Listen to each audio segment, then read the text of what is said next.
everything is in the title of the book, The Sociology of Hallyu Pop Culture. Why? Because the idea, the core idea, the main idea of the book is that Hallyu is part of the global pop culture, but it's also something very specific. It's a variant of the global pop culture. So my communication, my talk will stem from the book, and some of you are reading the book, the English version. We were lucky enough to have also a French version.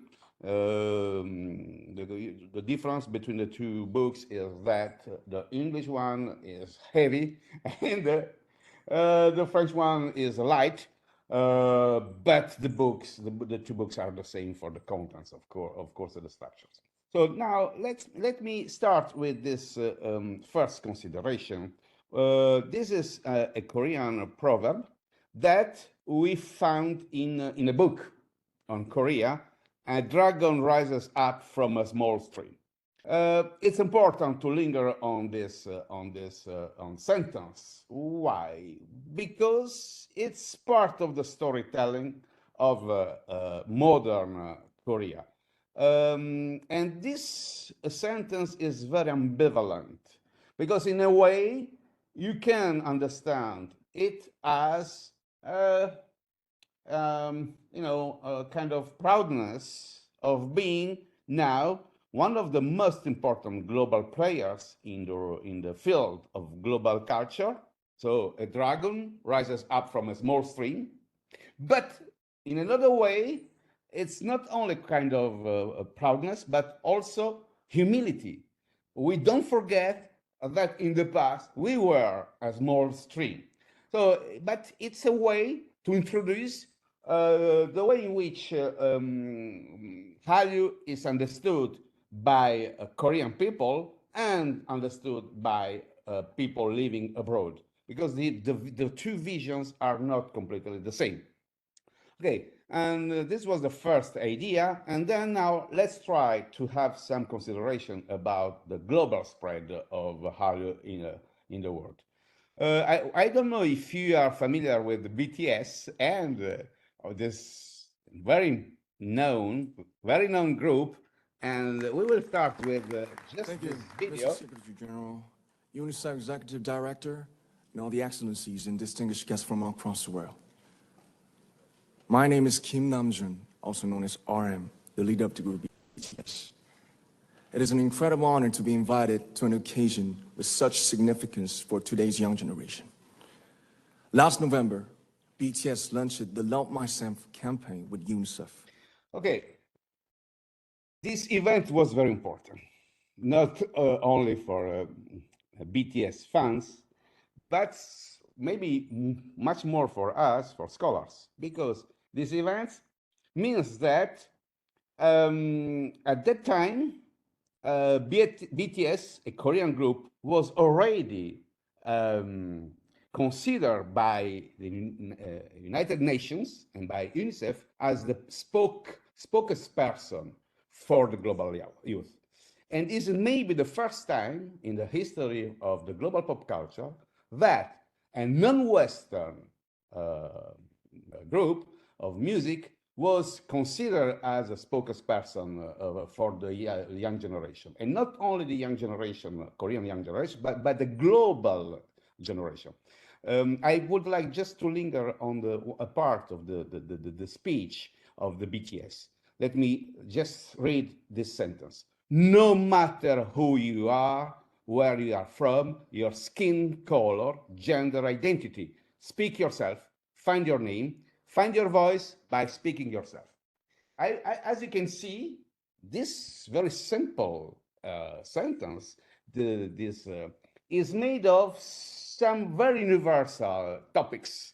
And the question of self-esteem, the question of, inclusivity, no matter who you are, and this can matter a lot to global generation because, I think that in today, young people have some common values. They share some common values, and these common values is the possibility to speak. to empower themselves. So it's not for us. It's very important to underline, to highlight that today it's a Korean music that is considered as able to convey such global discourse for young people.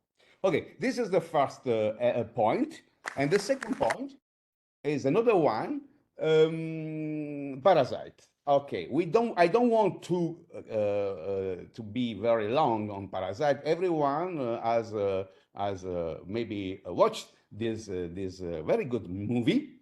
Very good movie. What is important is another point.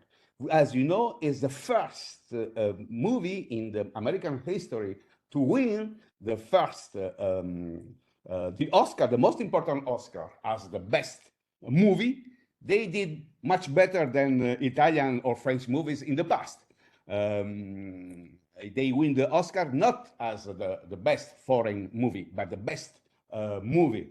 And this this can also be important to understand, because I don't know if you understand, at that time, Donald Trump, the president of the US, he replied, okay, what is good? I don't know. Let's get Gone with the Wind. Can we get Gone with the Wind back, please? Sunset Boulevard. It's the reaction of the press from the president of the United States. And you know, the United States are maybe, of course, not maybe, are sure in the field of global culture. They represent the hegemony in the pop global culture, and not only in pop culture, even in other fields. But if you just look at pop culture, this reaction is very significant to underline. It's a reaction of frustration that a foreign movie coming from a very small country today is able to have such significant achievement. So this is the second point. And the third, no, it's Squid Game. Squid Game is the drama that was able to win the television industry Emmy Awards for three or especially for the actor Lee Jung-ji and Oh Young-jang. They won the prize as best actors. So this is also important, because what we have to keep in our minds, that Hallyu is working not only for public audiences in terms of consumption, but they're also gaining tractions by critics and for the quality, the high quality of their products. Okay, so I don't want to linger on this point.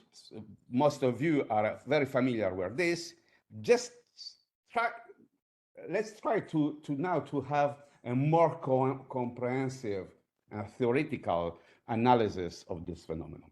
We should go back to Appadurai, Arjun Appadurai. Arjun Appadurai is one of the best anthropologists or sociologists.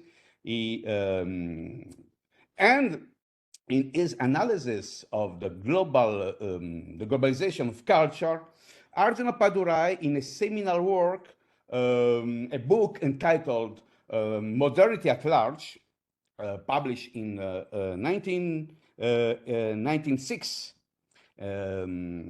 he underlined three important points that I want to share with you today.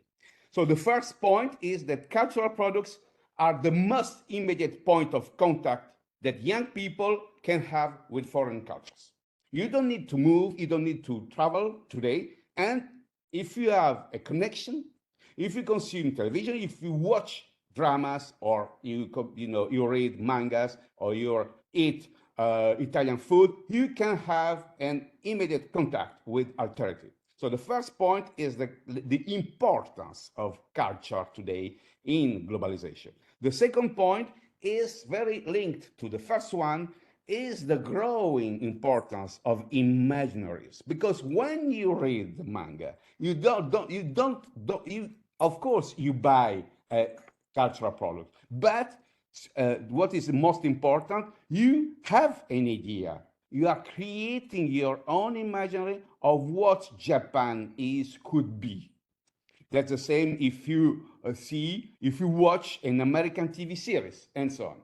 So the second point is the importance of the imaginaries, because the connection we are creating with alterities are made of imaginaries of the world.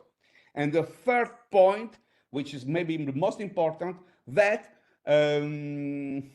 we don't live anymore in a very single world that is dominated by the Western or the American culture and pop culture. We are now living in a world where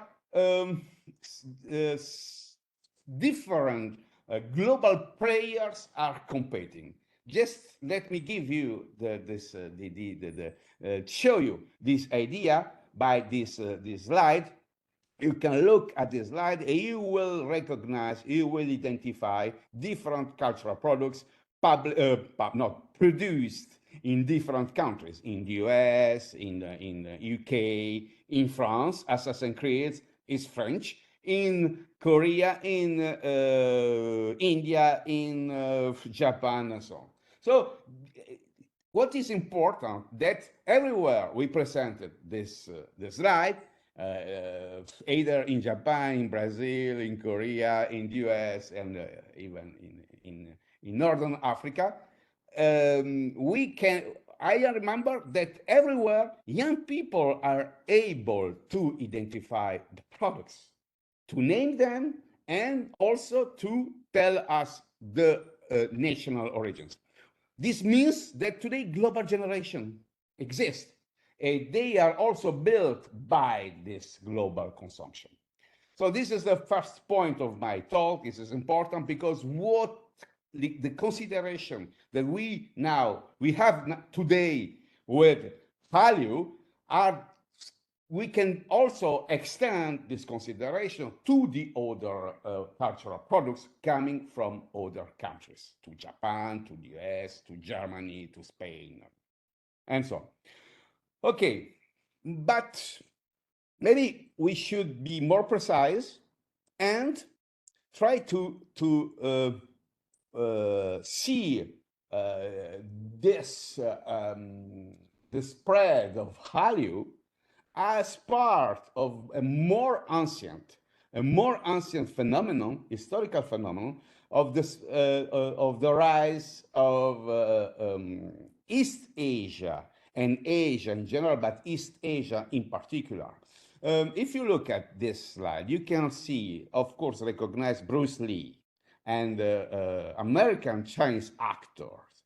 So it was maybe the first non-Western actor that became iconic, and it was associated with the particular movies, the kung fu and karate movies from Hong Kong. And I also put, Shah Rukh Khan, who is an Indian actor, absolutely famous especially not only in India but also in the Middle East and in North Africa, especially Morocco. And another iconic example of Asian pop culture, that is Hello Kitty. This very strange cat.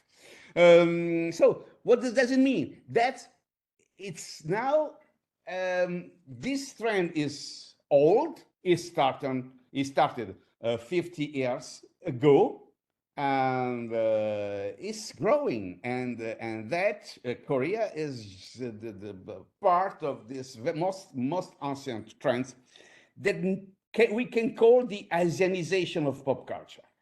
What is not surprising, because East Asia is becoming, as you know, in the next years, one of the most important centers of the world in the global competition, according to the production of cultural industry, and it's all the education, the growth of population, of economy, and so on, and the military power, and so on. So maybe we are shifting from an ancient world that was dominated by the Western, by Western um, pop culture, to another one that will be dominated by Asian pop culture. Okay, so this is the first part of my talk. It's to that I give you some points, some ideas, some elements to have a global landscape of what is the pop culture today. And now let's go to Hallyu. Okay, Hallyu, we should try to define more specifically and precisely Hallyu. Hallyu is made of three very important elements. The first one, we have to keep in mind that Hallyu is a set of several products that are aestheticized and that are meant, they are made for to be exported.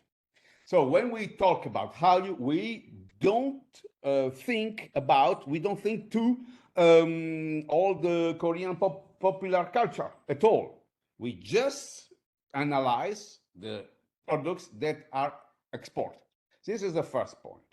The second point is all these products, cultural products, are very hybrid. It's not surprising. It's not surprising at all.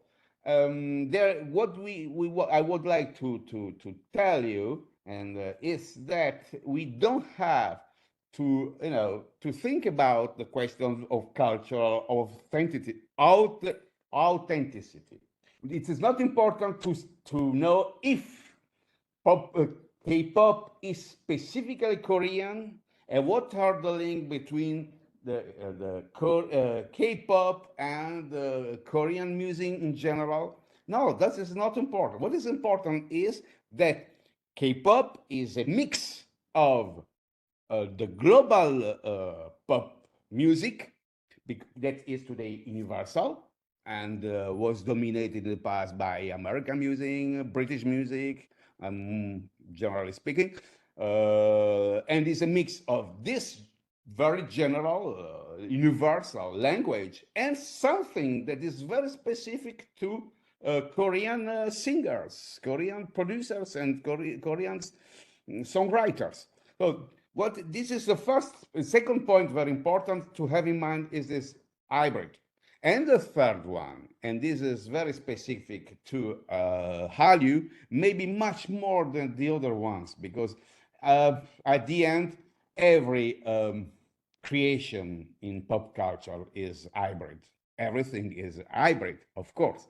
But in the case of Hallyu, maybe what is much more important is that these products are consumed thanks to what some people call the digital intimacy.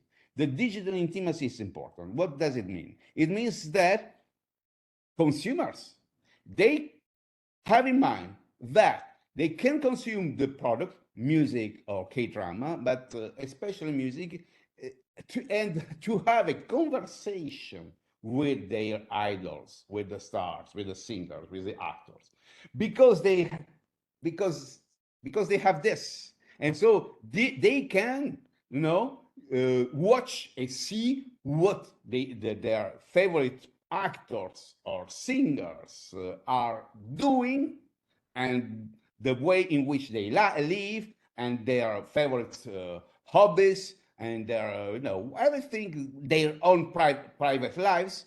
They can interact with them because they have this. All these idols have a personal account on TikTok, Instagram, a YouTube chain, Facebook account, Twitter account. They are massively invest the social media, and they have the illusion to have a conversation with their idols, which is very different from the situation that we had with the Beatles or Rolling Stones, or even Pink Floyd or something more recent.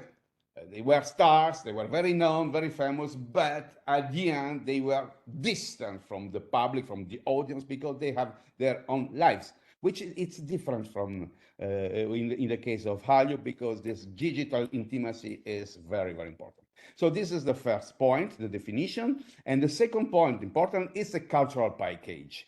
What is a cultural package? When you start to consume a single product, I don't know, K-pop, and at the end you will consume the rest because the singers of K-pop they not only sing but they also dance. They are also very good actors. They also play music. They also are complete entertainers, and they are able to cook, able to do quite everything. So when you consume a single product, you consume the rest. And it's the same when you watch K-drama. In K-drama, you know this, you always see people eating food, and you see the food they eat, kimchi or whatever. And so you consume this K-drama, and then you decide to go to the Korean restaurant or prepare yourself. I don't know.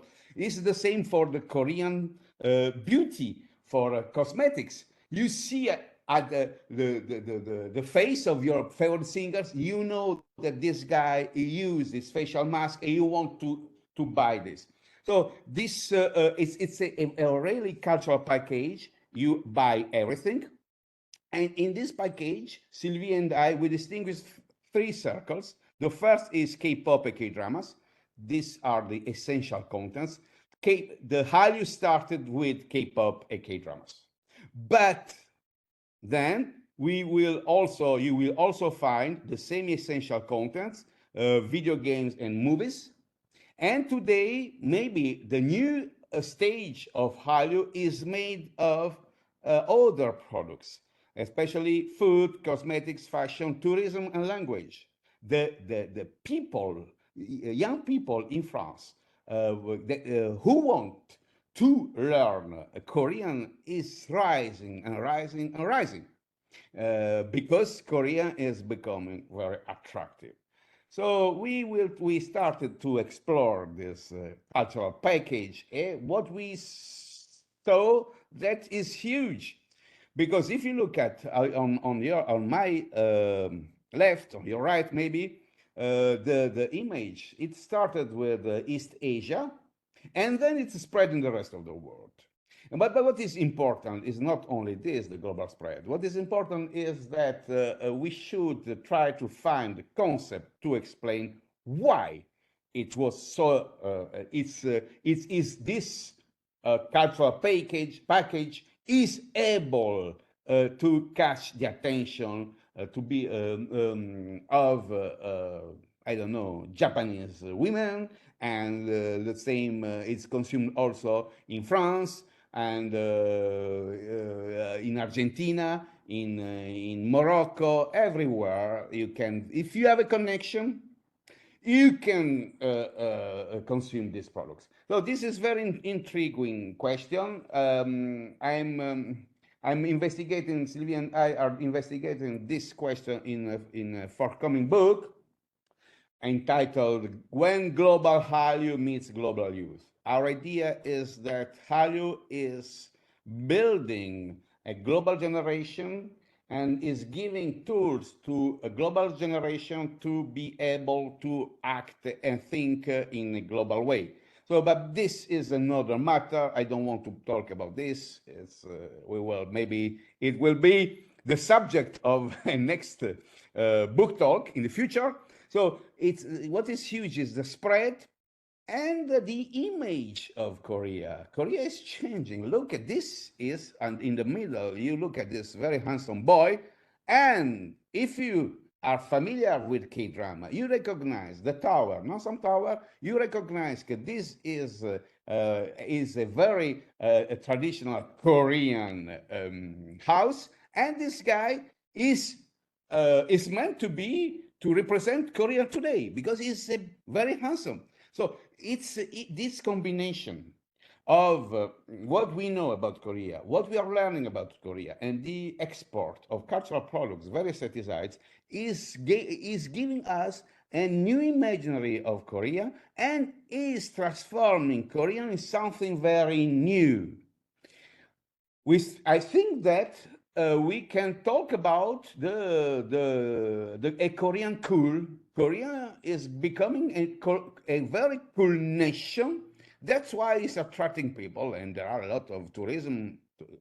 A number of French people, young refugees, who are going to Seoul. Korean is really is amazing. It's quite new.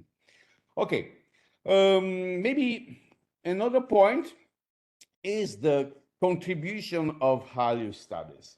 This is important to underline uh, because and it's a new field. It's a new field of research. It's called Hallyu studies, and this field is not only new but is very stimulating because they are scholars, not only Korean scholars, but also scholars living around the world, maybe one day in Germany. Huh?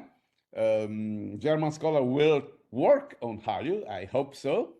And but what is interesting that the scholars around the world who are trying to understand this phenomenon, they also in investigating the phenomenon, they can produce new tools, new concepts. It's important to see this in a post-colonial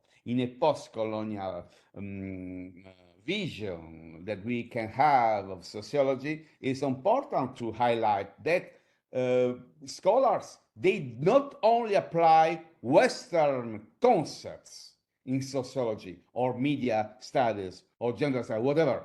They don't apply only Western concepts to Korean reality, to Korean culture, to Korean pop culture, but they introduce new tools, or they renew the answer tools. They try to apply to this specific situation, which is very interesting and very stimulating. So I don't want to linger on this, but this debate are on the globalization of culture because Hallyu is a global culture. The transformation of capitalism, we will see in a few minutes why the transformation of capitalism can be understood if you look at the analysis, if you analyze Hallyu.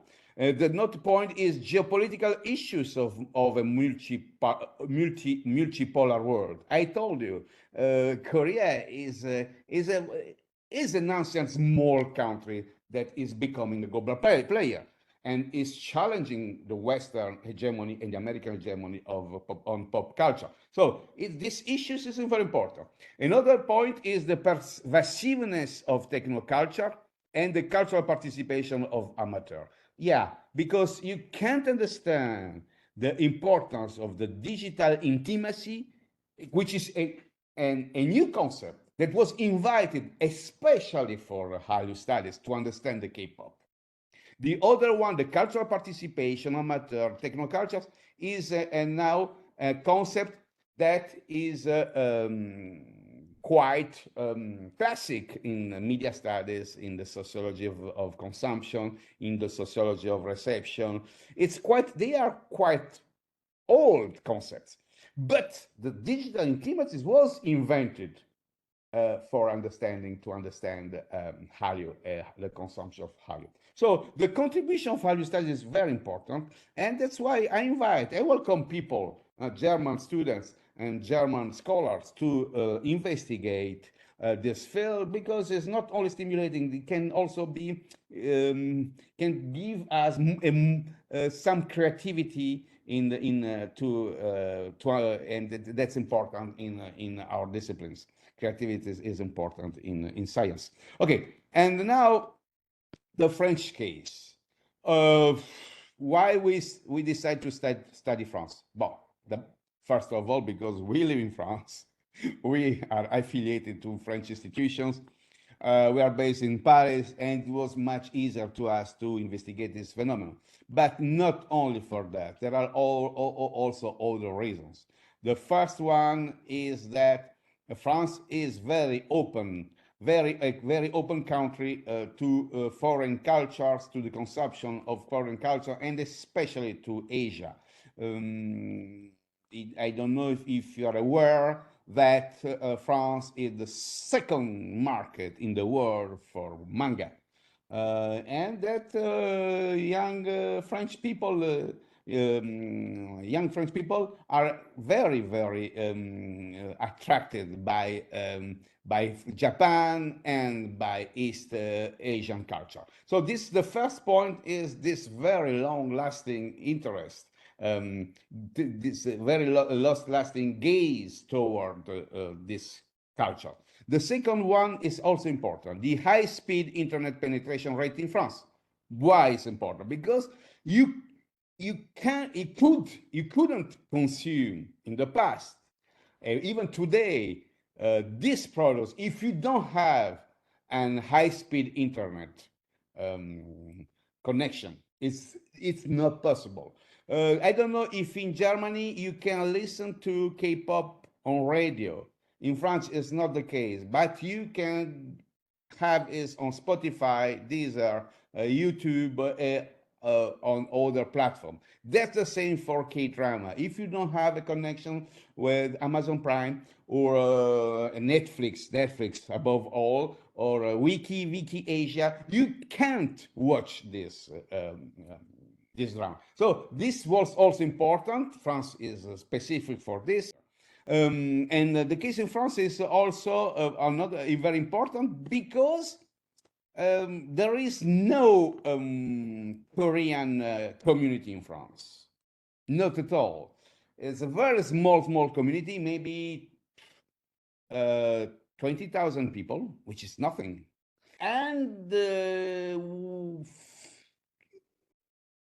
this means that Sylvie and I, we should invent another explanation. If it's not linked to the diaspora, the Korean diaspora, and the Korean diaspora is very important in the US, in New York. Yeah, if you know New York, there is a Korean, a little Korea, not very far from the Empire State Building. In New York, but in France it doesn't exist. The community is very small. So, and historically speaking, the link between France and Korea is very small, very teeny. It's very weak. It's very different from the historical link between France and China, France and Japan. In the case of Korea, people some years ago, French people were not able to to put on a maps the place of Seoul or even Korea because it was very unknown. So it's very important to insist on this point that Korea is thanks to Hallyu, Korea is becoming important in France, and that's why it's a very good case to study. Okay, but now let's go to the core of the book, a monographic approach. When we started 3-4 years ago to think about this research, Sylvie and I had some options. The first option was to work only on consumption, on the reception, and just to have some interviews with young people and ask them, why are you interested in Hallyu? What do you think about K-pop and blah, blah, blah, blah. This was the first idea we had. But we changed our mind very quickly because we started to read a lot of books, a lot of papers on this. This is the job of a scholar, nothing new. And we started to read several publications this, and we were amazed that in this publication, our colleagues were very focused on a specific point of the discussion. So we had the discussion and we decided to try to give a whole picture of the phenomenon. It could be, this option was very risky, but of course it's very difficult to explain everything, and it was impossible to explain everything. But we decided to have a comprehensive approach, and by a monographic approach, we tried to understand different levels of analysis, different spheres of analysis, different scales of analysis. That's why monographic approach means that this is a multi-scalar and multi-level approach. Okay, let's start with the first point, multi-level approach. We tried to study the production, the level of production, the level of circulation, the level of the political intervention in the political ideas and cultural ideas conveyed by this circulation. And the very last point that at the beginning of the research was the only one, but now is a part of the analysis, the level of consumption, the level of the reception of the cosmopolitan material. So this is the first point, is a multi-level approach. You look at this slide, you see the Hallyu in the middle and the four pillars of the analysis around. But that's not everything.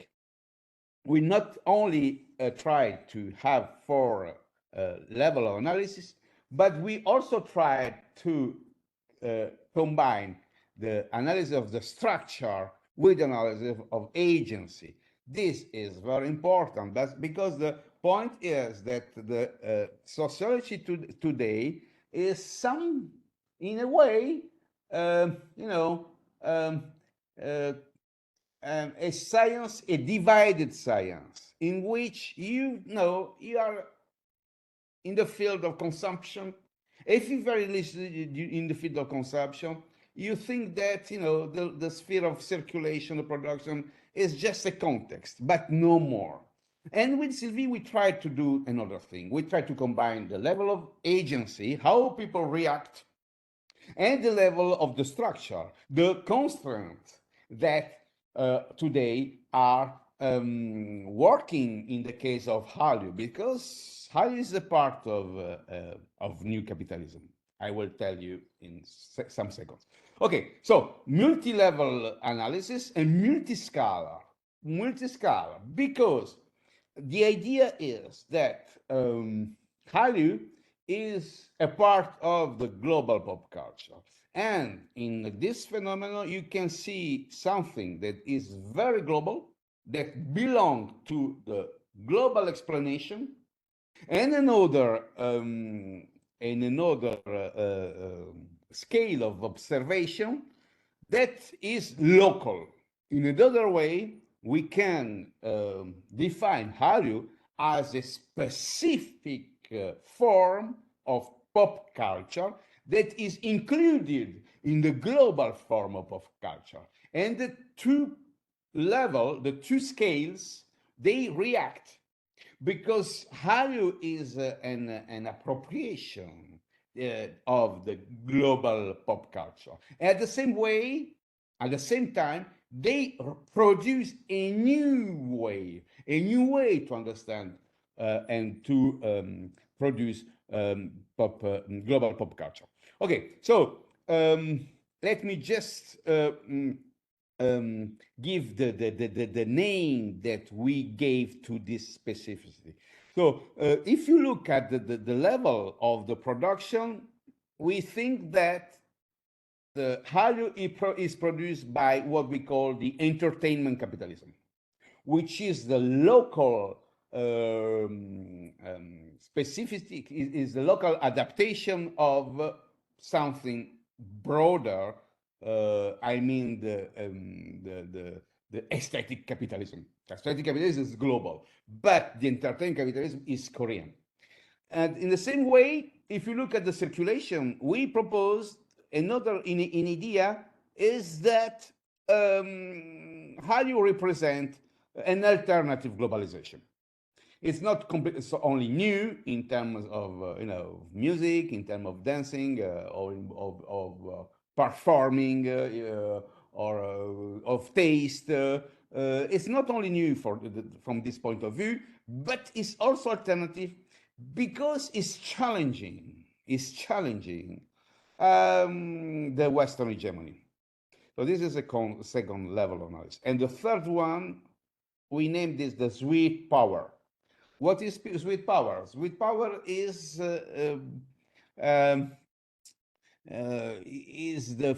Korean version of the soft power, which is a concept that today everyone try to use to understand the way in which nations try to brand themselves, to present themselves in a soft way, which means and in a strong image of you that can be attractive, not only because you have power, but because you are interesting, and that's why people want to work with you and accept you. And the fourth point is the level of the amateur of the audience. In this way, these are not specific to Korea, but are much more universal, as I will show you. So let's let me give some definitions of of each box of each concept. Okay, as you know, capitalism is linked today to the production of aesthetic commodities. Oh, some people use another word, artist capitalism in France, capitalisme artiste. Some people use another word, the new spirit of capitalism. Some people, some scholars use the word creative capitalism, addictive capitalism, emotional capitalism. There are a lot of words. Maybe Sylvie and I decide to use aesthetic capitalism for the global structure, because aesthetic capitalism is global, just because this capitalism produces aesthetic commodities. This is important it's important to linger on this point, because these aesthetic commodities are part of the marketing of difference.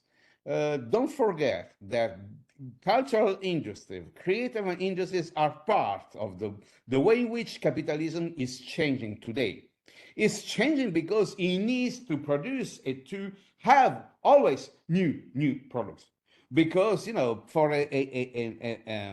for French people, manga is still attractive, but they are not new. So people need to find another product. Manhwa are the Korean manga, but it's not enough. People today consume comics on the screen, and this is the webtoons, which is a product invented by Korean creators, and these are comics that you can see on your screen. You scroll them and you read the comics. So this is part of the new capitalism, is to invent new products, and it works also because these products, they come from everywhere.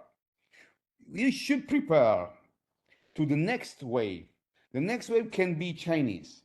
The next cultural wave can be Thai, or even, Vietnamese. Who knows? But it is part of the way in which capitalism works. Capitalism produces aesthetic commodities.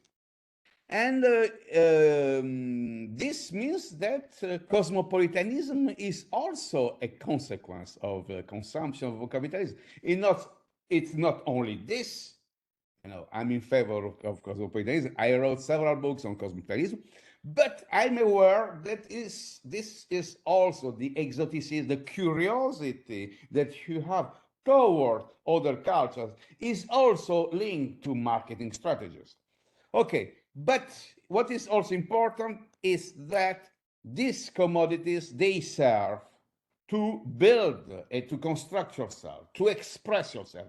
This is why young people consume such an incredible numbers of dramas or TV series, of music.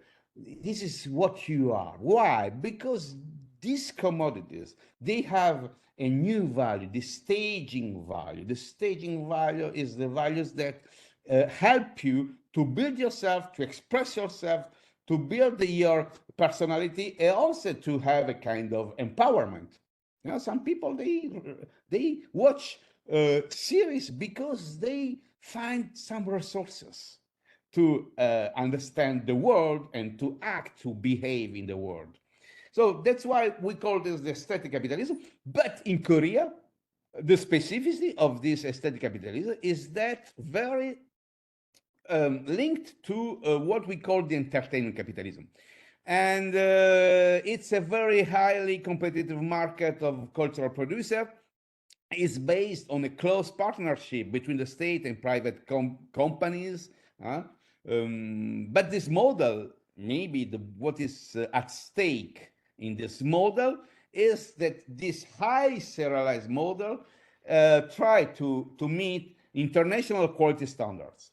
There are no surprise. If highly works, is that because it's good? The quality of products are very, very high, much higher than for some counterparts produced in other countries.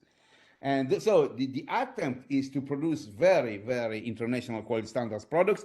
And it's based on a new figure of artists that is called the idol. Idol is a Japanese word that it's a French, English word, maybe, yes, of course, but it's used in the Japanese context and in the Korean context. This means a particular artist that is not completely and not only a star, and it's the artist that promotes an ideology of well-being.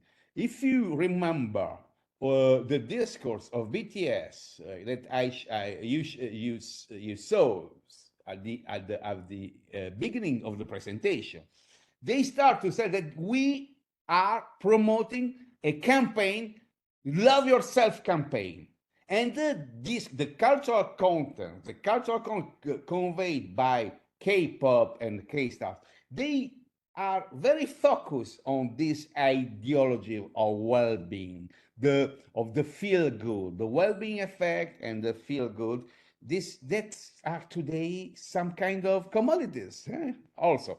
Okay, so this is the first point. It's an entertainment capitalism. Don't forget that this is also capitalism. The second point is the point of the alternative globalization.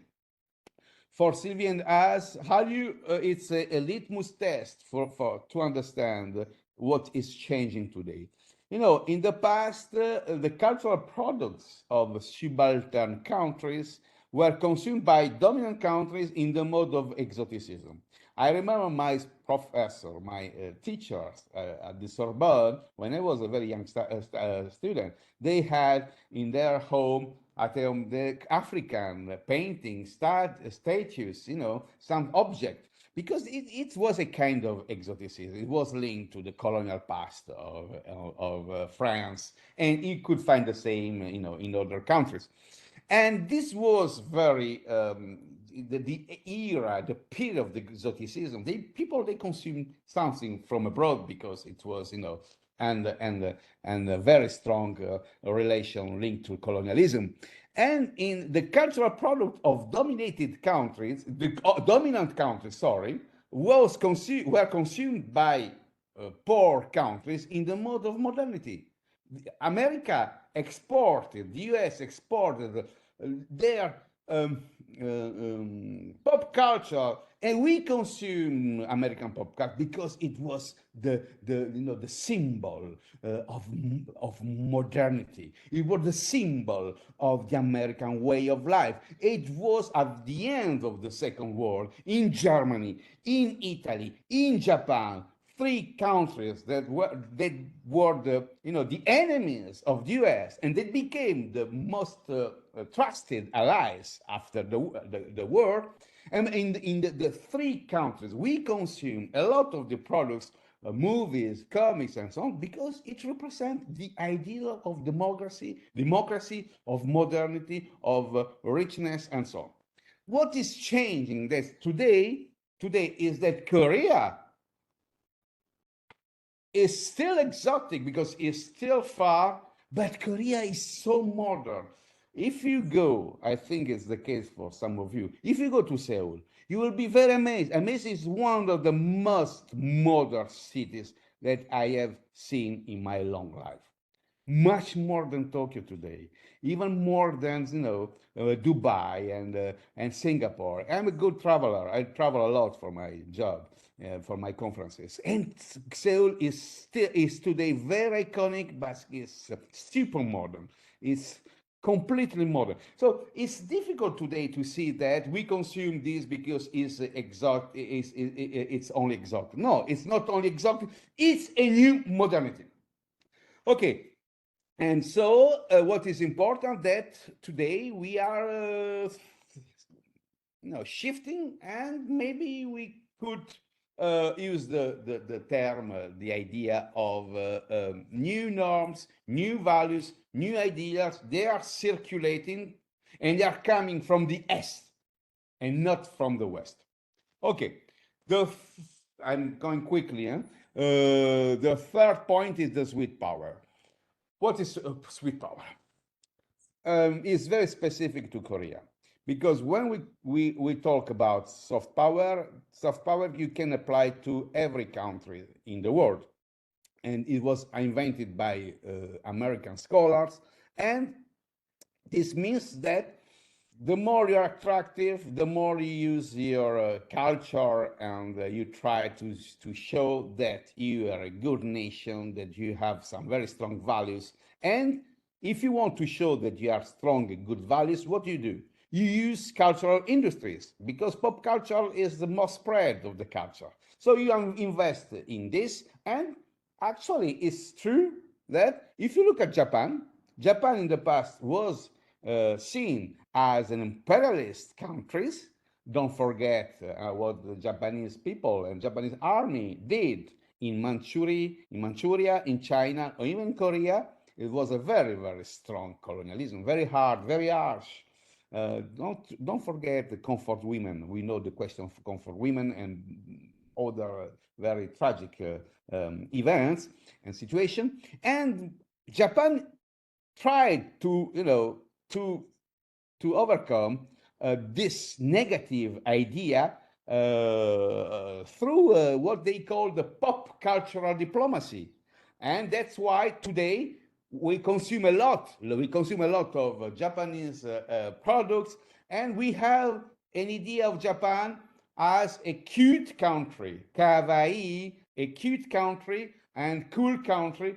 But it was not the case when I was young. When I was very young, Japan was not cool at all in Europe. We don't have this idea of Japan. We have the idea, of Japan as a very ancient country, imperialistic. Maybe the idea of the bombs in Hiroshima and people working a lot salarymen working a lot all day long, and samurai, banzai, this kind of stereotypes. And the Japan way, the consumption of a lot of Japanese products, anime, mangas, and video games, they change the idea we had about Japan. This is the same for Korea, but it's sweet, much more than soft, because Korea had something that Japan or China or Germany or the US don't have, or even France. Korea was an ancient colony. It was an ancient country dominated by China and then by Japan.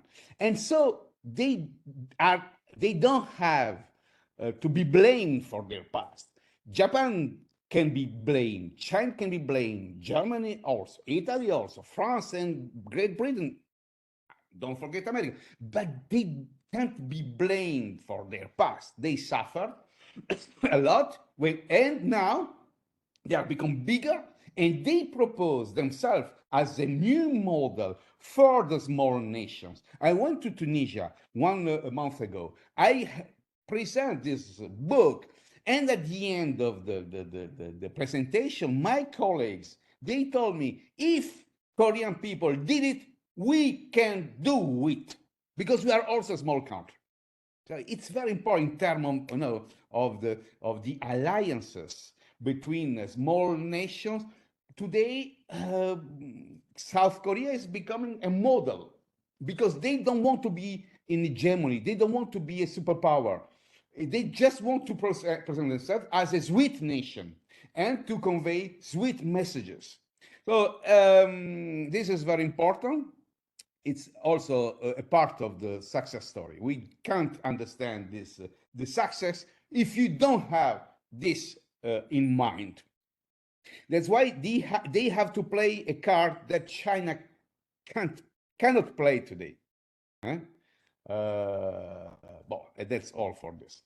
And the last point, how to explain that people consume a lot of these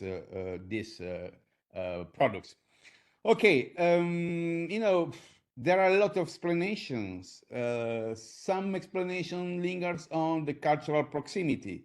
People consume this because they belong to the same civilization, the same culture. So this is the case in Japan and China. Japan and China were the first markets to consume Hallyu. They are still a big market. So we can explain that people, young people, they consume these products because they can find in these products some commonalities, some kind of Confucianism, some idea they have about family, about decency, about, this kind of stuff. So this is an explanation. And some scholars try to apply this explanation also to Middle East. In Middle East, in Islamic society, people have something in common with Asian societies, a strong sense of family, a sense of decency, modesty, and they don't speak about sex in public, so. So it's a congruence of values. It's a way of explanation. The other explanation is that so exotic that people, they want to see something new, and so people in the US, they started to consume these products because they were completely new, and they remind maybe an ancient past, and past that is not Western, and this is good because this gives us another idea of the world. The point is that these two explanations are essentially culturalist. It's based on the idea of a culture. The Korean culture exists. It's very stereotypized. It's a very strong stereotype, of Korea. And people, they try to, to deal with these stereotypes. With Sylvia and I, we think that this explanation are not good at all, because they ignore that Hallyu is an hybrid. Try to understand Hallyu in another way. If Hallyu is not hybrid, it's not a mix of Western or global pop culture, and something that is specific. It's difficult to understand why people in the US, in Latin America, especially in Argentina and Peru, in sub-Saharan countries, in Vietnam, in Russia, in Poland, in Hungary, and in France, consume music, consume dramas. Because it's a mix. And so they can find something very common and something very specific. So we tried, CVI, to apply an alternative explanation. Is the explanation of the adjustment of the distance. In other words, this means that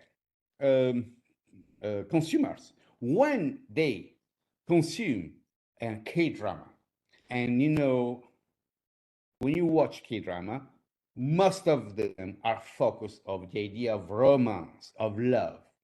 And this is very strong. This is one of the reasons that I'm studying now K-dramas, is because it's full of ideas on what are feelings, what are, love, what are emotions. It's full of these topics. And if you are French, you have a French woman, and you live in France, and you have your own culture of, you know, what is flirt in France. You have maybe a boyfriend, or maybe not, or you are too young to have a boyfriend, but you have your own imaginary of what is love in French way, in the French way. You are watching a movie or in a TV series in where love is not completely the same that in your country. So you try to adjust the distance. In some way, you say, okay, it's so different. I cannot leave this because I live in France and they are Korean. But for some things, you think that you should try to be inspired by this love, this new love, and you try to approach, to be closer to this kind of loving, and you ask your boyfriend, you know, to behave in another way, to be kind, to be, you know, represented as a boy is represented in a K-drama, which is completely false in Korean societies, but who cares?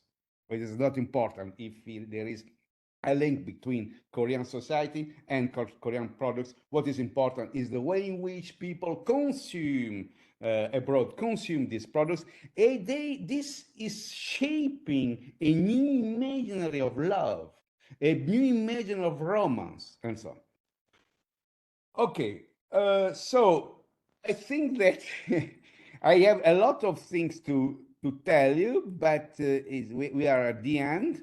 And I would like to, on behalf of Sylvie, also I would like to thank you very much for the invitation and for you know, and I'm willing to answer your questions. Thank you.